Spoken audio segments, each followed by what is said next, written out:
I talk a lot on this channel about the hidden symptoms of Parkinson's, the fatigue, the brain fog, the motivation that just disappears. And the truth is, those symptoms stay hidden because nobody can ever explain them. For years, it felt like people didn't even really believe us. They thought they were secondary, or we got it because of stress, or maybe it was just old age. Well, I read a Parkinson's study this week that honestly stopped me cold. Hey, everyone, and welcome back to the broadcast. If you're new here, my name is Bryce, and I was diagnosed with Parkinson's at the age of 40, and I've been living with this thing for about 15 years, over 15 years. And this channel is all about real life with Parkinson's, the good, the bad, and the parts that don't always show up on a checklist.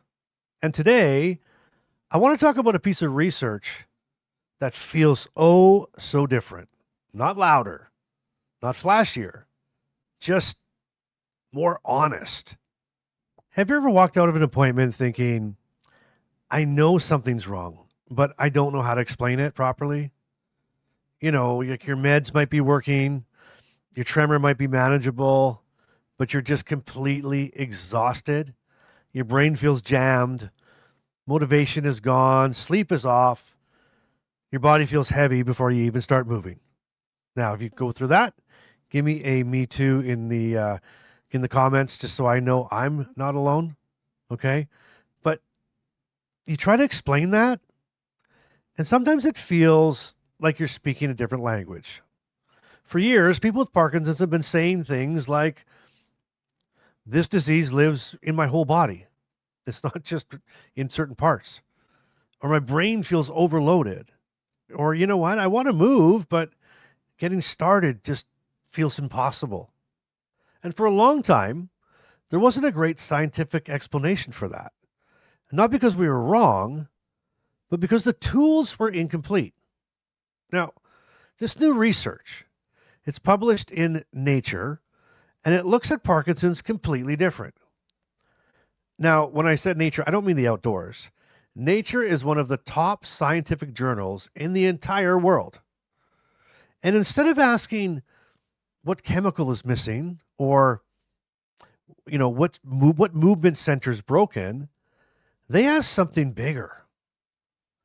They asked, what if Parkinson's is a problem with how the brain coordinates action? They focused on something that's called the somatocognitive action network. Crazy, right? Now don't get stuck on the name. But think of it like this. It's your brain's do something system. It helps answer questions like, am I awake enough? Do I have the energy? Is my body ready? Is this worth the effort? Okay, now move, right? It calculates that and it decides whether you're should move. It connects thinking, motivation, body awareness, and movement all together. It connects that. And this is what they found. In Parkinson's, this system becomes overconnected, too loud, too busy, too many signals firing all at once. It's kind of like a traffic jam in the brain. And when that happens, movement doesn't flow. Now, here's the part that hit me the hardest. This research didn't discover fatigue, okay? It didn't invent brain fog. It didn't suddenly reveal sleep or motivation problems. People with Parkinson's, okay, we've been saying and talking about these things forever. What this research did was finally build a model big enough to explain them. And that really matters, because so many of us have quietly wondered, or have been asked, is it really Parkinson's? Or maybe I'm just bad at coping. Okay? The study, gently but clearly, it says no. This is real. Your brain is working harder than it should just to get things done. That's not weakness. That is actually biology. Now, the researchers also looked at different Parkinson treatments. This is so interesting.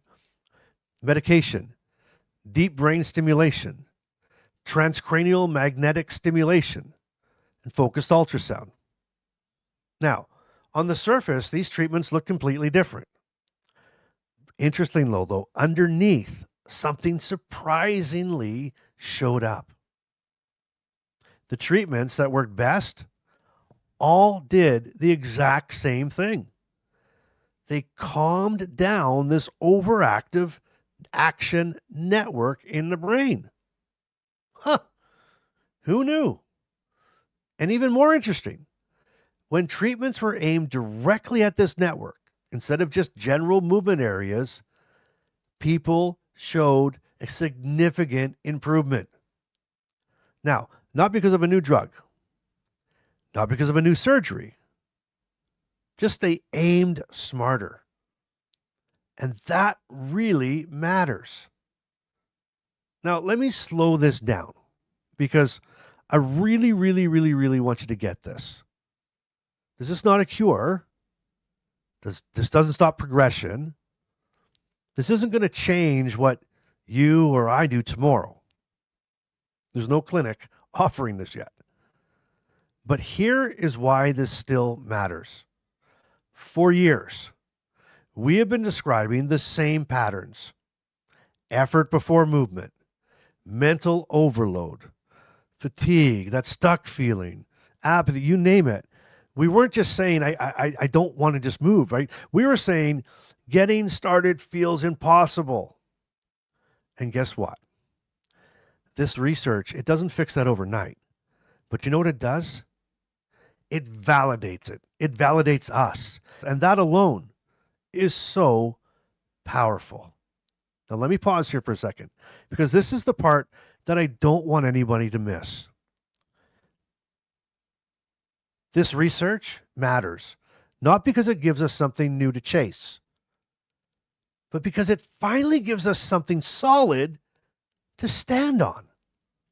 For years, we have been trying to explain symptoms that didn't sound medical enough, or had no research to back it up, or were unexplainable. Fatigue that doesn't go away with rest, a brain that feels overloaded, motivation that disappears even when you want to do the damn thing. That stuck feeling where your body and your brain just won't line up. And too often, the response has been subtle but familiar. Well, your tremor looks okay, right? Or, your meds seem to be working, or maybe it's just stress, or maybe it's just from anxiety. Maybe it's just part of getting older. We're not sure. And after a while, that really starts to mess with your head because you start wondering, am I exaggerating this all? Am I making this up? Am I not handling this well? Why does this feel so hard if everything looks fine? This research does something really important. It says, what you're feeling actually finally makes sense. It says Parkinson's isn't just about movement. It's about a brain system that's working overtime just to get things started. That heavy feeling before movement, that mental traffic jam, that exhaustion that hits before the day even begins. That's not you being dramatic. That's not you being weak. And that's not you failing to cope. That's a brain network under strain. And now, having science and research finally starting to back that up, that matters more than people realize. Because it means this, that you are not imagining this, that you aren't doing Parkinson's wrong, that you aren't bad at coping, that you're describing something real before there was even language for it. Now, this study doesn't cure Parkinson's, but it does something else that's just as important. It tells people living with Parkinson's, you and me, that you've been telling the truth about your experience all along. And sometimes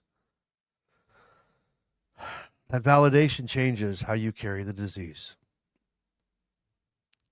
It really does. Okay, now, before I get into Carmen's Care Partner Corner, I want to speak directly to those of you who are doing this solo. When you're on your own, there's no one else there to help jumpstart things, right? And if your brain, that brain system that do something that I was just talking about, if it's jammed, forcing it with willpower usually backfires. So instead of pushing harder, try changing the input. Put on music, change rooms, step outside for 30 seconds. Sit down instead of standing there frozen. You're not giving up. You're giving your brain a reset. And if Parkinson's is a traffic jam, flooring the gas won't help. Sometimes you just need a different on-ramp. That almost sounds like a Bryce-ism there. Okay, now it's time for Carmen's Care Partner Corner, and here's what Carmen wrote for me to read to you today. One thing this research helped me understand even more is how much noise matters. If the brain's do something system is already jammed, adding more pressure doesn't help. Asking rapid fire questions like, are you ready? Do you have your phone? Do you have your keys? Did you take your meds or your shoes on? Can actually make things worse. It's not about being slow. It's about the brain needing time to clear the traffic. Patience isn't just about being kind. Patience actually is giving the brain space so movement can happen. Wow. Thank you, Carmen. That one really hits home for me. Sometimes help doesn't look like pushing. Sometimes it looks like quiet. All right. Well, hey, listen, if you made it this far, you made it to the Bryce-ism of the episode. Parkinson's now is not just a lack of will. It's a traffic jam in the brain's go button. And research and scientists are starting to back it up. And if that line hits home, you're not alone. Give me a I'm not alone in the comments. And I'd really love to hear from you. Does this way of explaining Parkinson's feel familiar? Does it put words to things that you've struggled to explain? Drop a comment. I'd read every single one, and I'd love to hear from you. And if this episodes help you feel seen, consider sharing it with somebody who's trying to understand what Parkinson's really feels like. And if you want to go deeper and discuss this even further, check out the Inner Circle. No pressure, just support. And there's a link in the description below. Until next time, I want you to keep showing up. I want you to keep being real. And I want you to keep doing life today. I love you, and I will see you next episode. Parkinson's may be part of your life, but it doesn't get to define it. Thanks for listening to Living with Parkinsons. The good, the bad, and the reality. If this episode moved you, helped you, or reminded you you're not alone, share it with someone who needs to hear it. Want to go deeper? The Inner Circle is waiting. Monthly Zoom calls, 24/7 community, and a direct line to Bryce. You'll find the link in the show notes. Until next time, keep showing up and keep doing life today.